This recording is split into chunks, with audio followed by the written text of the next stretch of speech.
Assalamualaikum warahmatullahi wabarakatuh. Halo sahabat, kali ini saya membawakan cerita yang membuat kalian menangis dan gemas mendengarnya. Sebelum mendengarnya silahkan absen dulu para onti uncel dari daerah mana saja. Buat yang sudah subscribe semoga rezekinya lancar ya. Hujan deras membasahi jendela kamar kecilku. Di dalam, aku duduk diam menatap kalender yang penuh coretan. Tanggal merah itu, hari pernikahanku. Bukan dengan pria yang kucinta, bukan dengan seseorang yang kupilih, tapi dengan lelaki asing dari negeri pasir, seorang pria Arab bernama Salman Al-Rashid. Aku bahkan belum tahu siapa dia sebenarnya, selain dari kata-kata simak comblang, dia kaya, baik, dan siap bayar 1 miliar rupiah hanya untuk menjadikanmu istri. Uang, hanya itu yang menggoda dan menyakitkan sekaligus. Ayahku terbaring lemah di kasur tua, matanya berkaca-kaca saat aku pamit tadi pagi. "Maafkan ayah, nak," katanya dengan suara serak. Aku hanya tersenyum dan mencium tangannya, pura-pura kuat. Padahal hatiku seperti retak, berkeping. Jika bukan karena utang rumah sakit, jika bukan karena warung ibu yang bangkrut, jika bukan karena adikku yang akan putus sekolah, aku tak akan pernah jual diri atas nama pernikahan. Tapi hidup tak memberi pilihan. Rombongan Salman datang dengan mobil hitam panjang. Pria itu turun dengan jubah putih dan sorban di kepala. Wajahnya bersih, brewok tipis, matanya tajam namun tidak garang. Senyumnya tipis, hampir tak kelihatan. Saat ia menggenggam tanganku di hadapan penghulu, tangannya dingin. Satu kalimat ijab kabul, dan hidupku berubah. Semua tamu bertepuk tangan, padahal aku merasa baru saja menjual jiwa. Setelah akad, aku diajak masuk ke kamar untuk beristirahat sebelum keberangkatan ke Riyadh malam itu. Di atas meja, koper besar penuh uang tunai sudah menanti. Aku menatap koper itu seperti menatap neraka. Ibu memelukku erat sambil menangis diam-diam. "Maafkan ibu, Nadira, kau perempuan yang terlalu baik untuk nasib seburuk ini." Aku tak sanggup menjawab. Aku hanya ingin cepat berakhir, atau mungkin menghilang. Ketika malam mulai turun, Salman mendekatiku. Suaranya lembut namun penuh tekanan. "Kita akan segera terbang, Nadira. Tapi ada satu hal yang harus kau tahu. Malam ini, aku akan memintamu melakukan sesuatu yang mungkin belum pernah kau bayangkan sebelumnya." Dadaku mencelos. Entah kenapa kalimat itu membuat bulu kudukku meremang. Aku menoleh, mencoba menatap matanya, tapi dia berbalik begitu cepat. Seolah apapun yang akan terjadi malam nanti, bukan hal biasa. Aku terduduk sendiri di ranjang, gaun pengantinku masih melekat di tubuh. Di luar, suara pesawat terdengar sayup. Tapi di dalam kepalaku, hanya ada tanya dan ketakutan. Apa maksud dari hal gila yang dia katakan? Kenapa terasa seperti aku akan masuk ke dalam dunia yang tak pernah kubayangkan sebelumnya? Pesawat mendarat mulus di Bandara King Khalid, Riyadh.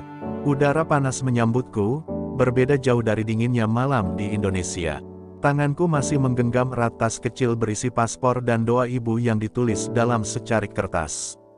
Salman berjalan di depanku dengan langkah tenang, tubuhnya tinggi menjulang, membuatku seperti bayangan kecil yang hanya ikut tanpa arah. Sepanjang perjalanan menuju rumahnya, kami tak banyak bicara. Tapi hatiku terus bergetar, mengingat kalimatnya semalam, tentang permintaan gila itu. Malam itu, setelah makan malam sunyi dan canggung, ia mengajakku masuk ke sebuah ruangan. Bukan kamar tidur, melainkan sebuah ruang kosong penuh lilin, lantai marmer, dan aroma kemenyan asing. Salman berdiri di tengah ruangan, lalu menoleh padaku dengan tatapan dalam yang sulit kutebak. "Nadira," katanya perlahan, "aku menikahimu bukan hanya untuk cinta, tapi untuk menebus sesuatu yang telah lama hilang dari keluargaku." Aku diam, jantungku berdetak tak karuan. "Malam ini," lanjutnya, "aku ingin kau tidur di ruangan ini, sendirian, dan apapun yang kau dengar atau lihat, jangan keluar hingga fajar." Aku terpaku. "Apa maksudmu? Apa ini semacam ujian, ritual?" tanyaku setengah panik. Tapi Salman hanya tersenyum pahit dan menutup pintu dari luar. Klik, terkunci. Aku berdiri sendiri di dalam ruangan yang semakin terasa aneh. Lilin-lilin mulai berkedip, dan suara seperti bisikan dalam bahasa asing terdengar dari sudut-sudut gelap. Aku menutup telinga, berlutut, berdoa dalam hati agar ini semua hanya mimpi buruk. Tapi semakin malam, udara semakin berat dan tubuhku mulai menggigil, bukan karena dingin, tapi karena rasa takut yang tak bisa dijelaskan. Lalu, sesuatu terjadi. Cermin besar di dinding tiba-tiba retak sendiri, tanpa sentuhan. Aku menjerit, tapi pintu tak terbuka. Di balik retakan itu, samar terlihat bayangan seorang wanita mengenakan pakaian pengantin merah darah, wajahnya pucat, dan matanya kosong. Aku mundur sambil menangis, tak tahu lagi harus bagaimana. Siapa dia? Apa ini rumah biasa? Atau apakah aku dinikahi bukan sebagai istri, melainkan sebagai pengganti sesuatu yang lebih mengerikan? Fajar mulai menyingsing. Lilin satu persatu padam sendiri. Pintu terbuka pelan, dan Salman berdiri di sana, menatapku dengan sorot mata berbeda, seolah aku telah melewati ujian yang belum ku tahu tujuannya. "Kau masih hidup," bisiknya. "Itu artinya, kau terpilih." Aku gemetar, tubuhku lemas, dan air mata tak terbendung. Tapi jauh di dalam hati, satu pertanyaan terus berulang, apa sebenarnya maksud dari semua ini, dan untuk apa aku sebenarnya dinikahi? Malam mengerikan itu, tubuhku demam selama 2 hari. Aku merasa seperti disentuh oleh sesuatu yang tak kasat mata, dingin, menusuk, dan meninggalkan bekas luka batin yang tak terlihat. Salman tak menjengukku sama sekali. Hanya ada seorang perempuan tua yang datang membawa bubur dan ramuan pahit setiap pagi. Wajahnya selalu tertunduk, seperti menyembunyikan sesuatu. Saat kutanya siapa dia, perempuan itu hanya berbisik lirih, "Aku dulu, istri pertama," katanya sambil berlinang air mata. Kata-katanya membuat darahku membeku. Aku memaksakan diri bangun dan berjalan menyusuri lorong rumah besar itu. Dinding-dindingnya penuh lukisan wanita dengan wajah hampir mirip denganku. Tapi yang paling membuatku menggigil adalah satu lukisan besar di ruang tengah, seorang perempuan Arab dengan gaun pengantin merah, wajahnya pucat, dan matanya kosong seperti yang kulihat di cermin malam itu. Di bawah lukisan itu tertulis, Laila binti Farid al-Rashid tahun 1997 sampai tahun 2018.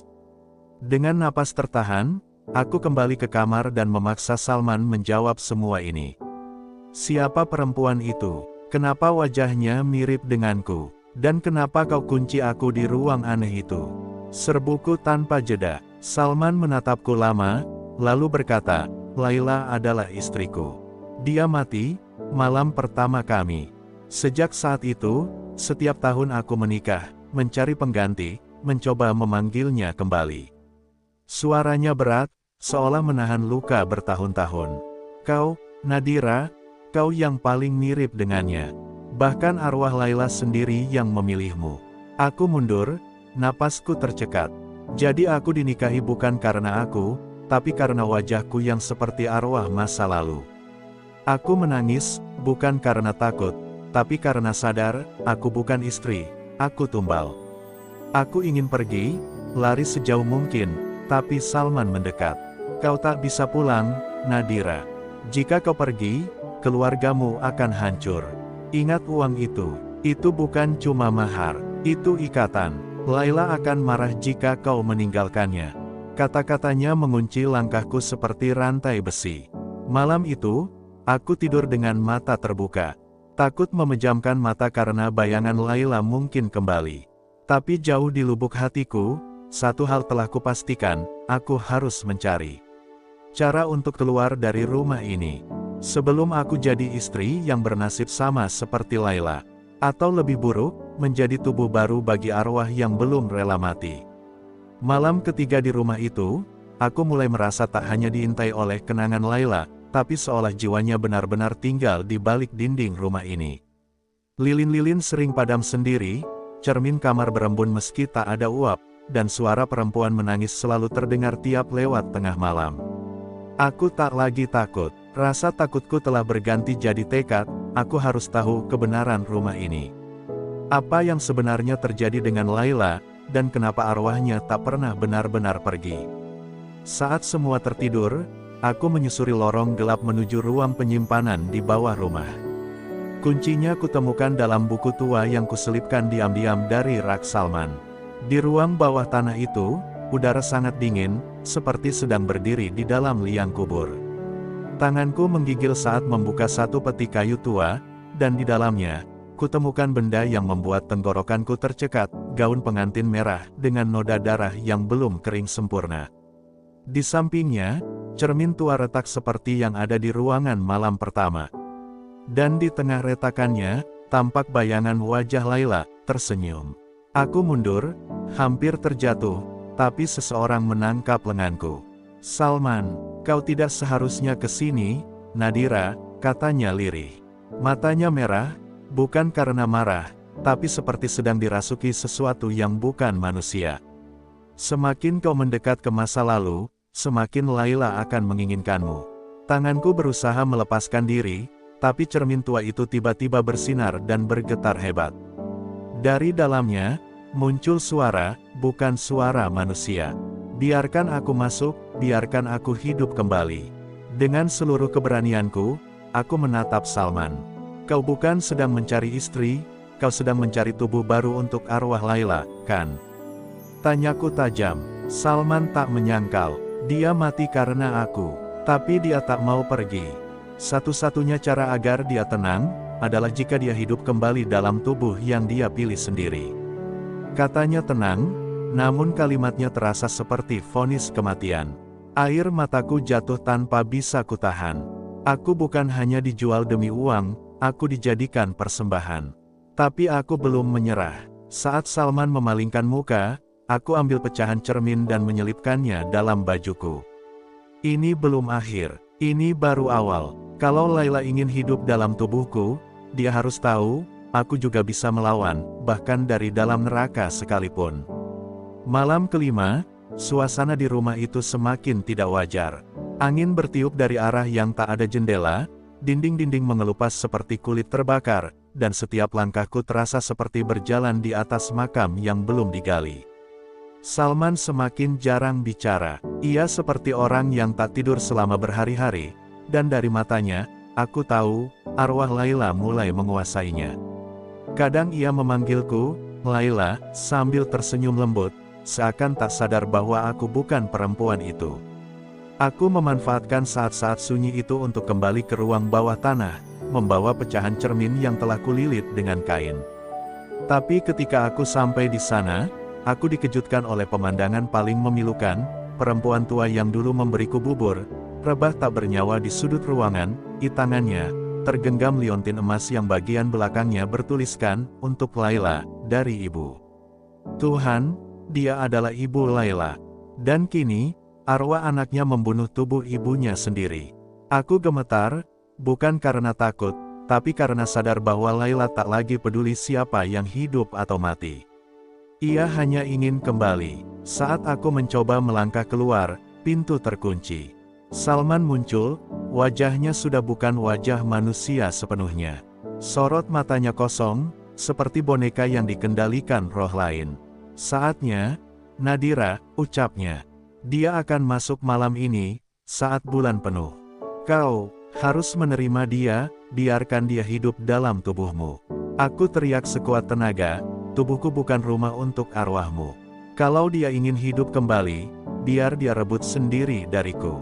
Dan tepat saat Salman mendekat dengan tangan gemetar, aku menghantamkan pecahan cermin itu ke tengah lantai, mengarah ke titik terang yang selama ini memantulkan bayangan Laila. Ledakan cahaya menyambar ruangan. Jeritan memekakkan telinga menggema, bukan dari mulutku, tapi dari dalam cermin itu. Suara perempuan, suara Laila, ruangan bergetar, cermin pecah sepenuhnya, dan tubuh Salman terpental hingga tak sadarkan diri. Aku tersungkur, tubuhku penuh luka, tapi aku tahu, arwah Laila telah terputus dari dunia ini. Entah untuk selamanya, atau untuk sementara, aku tidak peduli. Yang penting aku hidup, sebagai diriku sendiri. 3 minggu kemudian, aku sudah kembali ke Indonesia. Uang mahar itu kutinggalkan semuanya. Keluargaku selamat, Tapi aku tak pernah menceritakan apa yang sebenarnya terjadi. Cukup aku saja yang tahu. Kadang, ketika malam terlalu sunyi, aku masih melihat bayangan pengantin merah di sudut cermin kamarku. Tapi aku tak takut lagi. Karena kini, aku tahu, diriku jauh lebih kuat dari arwah manapun. Dan tubuh ini, hanya milik Nadira. 3 bulan sudah berlalu sejak aku meninggalkan Riyadh. Semuanya tampak normal di luar, aku kembali mengajar di sekolah, adikku melanjutkan kuliah, dan ayahku perlahan membaik. Tapi di dalam diriku, tidak ada yang benar-benar sama. Aku seperti hidup dalam 2 dunia. Tubuhku di sini, tapi jiwaku masih tertinggal di lorong-lorong rumah tua itu, bersama gaun merah berdarah, cermin retak, dan tatapan Laila yang tak pernah bisa kulupakan. Setiap malam, aku bermimpi terjebak di ruang lilin itu lagi. Tanganku terikat, dan suara bisikan Laila terus mengelilingiku. Kau hidup di atas tulangku, Nadira. Kau utuh karena aku hancur. Aku selalu terbangun dengan keringat dingin, lalu menatap cermin di kamarku. Anehnya, sejak aku pulang, satu garis tipis seperti retakan selalu muncul di bagian tengah cermin itu, meski sudah kuganti 2 kali. Awalnya kupikir halusinasi, tapi suatu malam, saat listrik mati, retakan itu bersinar samar, seperti menantiku membuka celah. Suatu sore, seorang wanita asing datang ke rumah. Ia memperkenalkan diri sebagai sepupu jauh Salman yang mencari barang-barang peninggalan keluarganya yang hilang. Tapi saat dia melihat wajahku, ia langsung menunduk, wajahnya pucat. Kau mirip sekali dengan Laila. Suaranya bergetar. Ia lalu menyerahkan sebuah kotak kecil kayu. Ini dikirim dari Riyadh sebelum rumah itu dihancurkan. Ditujukan untukmu. Dalam kotak itu, ada sebuah cermin kecil dengan bingkai perak, dan gaun merah yang dilipat rapi, tanpa setitik pun noda. Jantungku nyaris berhenti berdetak. Saat aku menyentuh cermin kecil itu, suara Laila kembali terdengar, lembut, seakan bukan lagi ingin menyakitiku. Aku tak lagi mencari tubuh. Aku hanya ingin dikenang. Entah dari mana keberanian itu muncul, aku menatap cermin itu dan berkata, aku akan mengingatmu, Laila. Tapi jangan pernah kembali memintaku jadi dirimu. Setelah malam itu, mimpi burukku berhenti. Tapi aku tahu, sebagian dari diriku, telah menyatu dengan kisah yang tak akan bisa diceritakan ke siapapun. Aku kini hidup dengan tenang, tapi selalu membawa cermin kecil itu kemanapun aku pergi. Bukan karena ingin mengenang, tapi sebagai peringatan. Bahwa cinta yang tak selesai, dendam yang tak dimaafkan, dan jiwa yang tak diterima, bisa hidup lebih lama dari kematian itu sendiri. Dan bagi seorang Nadira, cerita ini bukan akhir, melainkan peringatan bahwa tak semua pernikahan yang tampak indah, berujung pada kehidupan. Musim hujan datang, dan langit Jakarta dipenuhi awan kelabu. Setiap kali angin bertiup terlalu kencang dan bayangan petir menyambar kaca jendela kamarku, aku merasa Laila masih mengintai. Sudah 5 bulan sejak cermin kecil itu kuterima. Awalnya aku simpan dalam laci, terkunci. Tapi entah kenapa, setiap malam laci itu selalu terbuka sendiri, dan cermin itu selalu berpindah ke atas meja riasku. Tak ada yang memindahkannya. Tidak ada yang masuk ke kamarku. Tapi cermin itu seperti memiliki kaki, atau ingatan. Pada suatu malam, aku mendapati wajahku sendiri berubah dalam pantulan cermin itu. Bukan dalam arti fisik, tapi dalam ekspresi. Saat aku menangis, bayanganku justru tersenyum. Saat aku diam, bayanganku bergerak. Aku mencoba menepis semua itu sebagai halusinasi pasca trauma, namun satu kejadian menghancurkan semua logikaku. Adikku melihat Laila berdiri di sudut kamarku. Kak, siapa perempuan berbaju merah yang tadi pagi keluar dari kamar kakak sambil senyum? Tanyanya polos. Aku nyaris menjatuhkan gelas yang sedang kugenggam. Ketakutan mulai merambat dalam keluarga. Ibu sering sakit-sakitan, ayah kembali sulit bicara, dan aku mulai sering berbicara sendiri di malam hari. Bahkan aku mendengar suaraku membalas suaraku. Laila seolah masuk bukan ke tubuhku, tapi ke jiwaku, membelah separuh kesadaranku. Aku mulai membaca doa-doa, memanggil ustaz, membakar kemenyan yang dulu pernah kubenci. Tapi tak ada yang bisa mengusir sesuatu yang sudah diundang sejak malam pertama pernikahan itu. Puncaknya terjadi saat aku membakar cermin kecil itu di halaman rumah. Api menyala tinggi, dan terdengar jeritan panjang yang hanya aku dan ibu yang bisa dengar. Setelah itu, api padam sendiri, dan di abu cermin itu, tertinggal ukiran nama, Laila binti Farid. Sejak malam itu, suara-suara berhenti. Bayangan menghilang, tapi aku tahu, itu bukan akhir. Karena di dalam mimpiku, Laila datang, tidak lagi meminta tubuhku, tapi menawarkan sesuatu yang lebih mengerikan, gantian, sekarang aku jadi kamu. Dan kamu akan tinggal jadi bayangan. Selamanya, aku terbangun dengan napas tersengal dan seluruh cermin di rumah retak tanpa alasan. Aku tahu satu hal yang pasti, aku tidak bisa lari dari masa lalu. Karena aku bukan hanya pernah menikahi kegelapan, aku telah menyatu dengannya. Dan cerita ini, belum benar-benar selesai. Hari demi hari, aku merasa tubuh ini tak lagi sepenuhnya milikku. Kadang, saat bercermin, aku tak mengenali wajah sendiri. Senyum yang terpampang bukan senyum Nadira. Gerakan tanganku terasa lebih halus, cara bicaraku berubah. Bahkan saat menulis di buku harian, aku menemukan tulisan tangan yang bukan milikku, huruf Arab berisi puisi sedih, penuh kerinduan. Aku tahu itu bukan dari diriku. Itu Laila, yang masih bersemayam, bukan dalam cermin, tapi dalam kesadaranku. Aku mulai mencari bantuan spiritual ke berbagai tempat. Dari kiai, dukun, sampai psikolog. Tapi tak ada satupun yang benar-benar bisa memahami keanehan ini. Seorang ustaz tua hanya berkata lirih padaku, ada dua roh dalam tubuhmu. Jika tak segera dipisahkan, salah satunya akan hilang, atau keduanya hancur. Kata-kata itu terus terngiang, membuat malam-malamku penuh gelisah.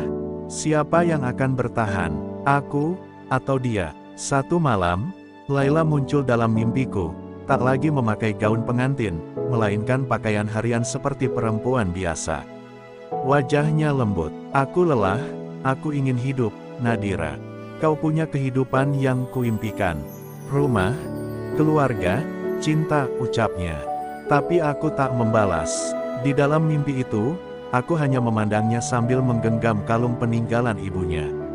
Lalu Laila berkata lirih, izinkan aku tinggal, atau bunuh aku dengan tanganmu sendiri. Aku terbangun dengan air mata mengalir deras. Kalung di meja sudah tidak ada. Tapi dalam genggamanku, ada setangkai mawar merah yang sudah mulai layu. Apakah itu nyata, atau hanya mimpi? Tak ada yang bisa kupastikan. Namun hari itu, aku mulai menulis surat. Perpisahan, bukan untuk mati, tapi untuk berjaga-jaga, jika suatu hari orang-orang melihatku bukan lagi sebagai Nadira. Karena rasa takut terbesarku bukan lagi pada arwah, tapi pada kemungkinan bahwa aku mulai menyukai keberadaan Laila dalam diriku. Dan ketika aku berdiri di depan cermin yang kini tak lagi retak, aku melihat dua bayangan, aku dan dia, berdiri berdampingan. Tidak menyerang, tidak menakutkan, hanya menunggu siapa yang akan memutuskan. Apakah aku akan tetap bertahan sebagai Nadira, atau membiarkan Laila hidup kembali melalui diriku sepenuhnya. Suatu malam, aku berdiri di depan cermin untuk terakhir kalinya. Kudekatkan wajahku, mencoba mencari sisa-sisa diriku sendiri. Tapi yang kutemukan hanya mata asing yang menatapku balik, mata yang dulu pernah kupandang dalam lukisan merah berdarah di rumah Salman. Saat itu, aku sadar, Laila sudah tak lagi ingin mengambil tubuhku. Dia hanya ingin diakui, diingat, dan diberi tempat. Dan mungkin, selama ini yang dia cari bukan kehidupan, tapi kedamaian. Maka aku putuskan untuk mengunjungi makamnya. Sendirian, di Riyadh, di tengah padang pasir yang sunyi, aku duduk di depan batu nisannya yang hampir tertutup pasir dan bunga kering. Di sana aku membaca surat Yasin, lalu menguburkan kalung dan cermin kecil yang masih kusimpan selama ini. Aku berbisik pelan, Laila, kau dicintai, meski dunia tak memberimu waktu. Kini, pulanglah dengan tenang. Angin padang pasir tiba-tiba berembus pelan, seperti jawaban. Setelah itu, hidupku perlahan kembali normal. Tidak ada lagi suara, bayangan, atau bunga layu di tangan saat aku bangun. Tapi aku tetap menyisakan satu bingkai foto kosong di meja kamarku, bukan untuk hiasan, tapi sebagai simbol bahwa dalam hidup, ada luka yang tak bisa dihapus, hanya bisa diterima. Dan aku, Nadira, adalah bukti bahwa cinta, arwah, dan keputusasaan bisa hidup berdampingan dalam tubuh satu manusia, asalkan tak saling menguasai. Kini, jika ada yang bertanya, apakah kau bahagia menikah dengan pria Arab itu? Aku hanya akan tersenyum samar dan menjawab, aku pernah menikah dengan cinta yang tertinggal di antara dua dunia. Dan mungkin, hanya aku yang tahu bagaimana rasanya. Kisahku bukan cerita biasa. Ia adalah kisah perjanjian gaib, pernikahan tanpa cinta, dan malam pertama yang tak akan pernah diceritakan oleh siapapun, kecuali oleh jiwa yang selamat.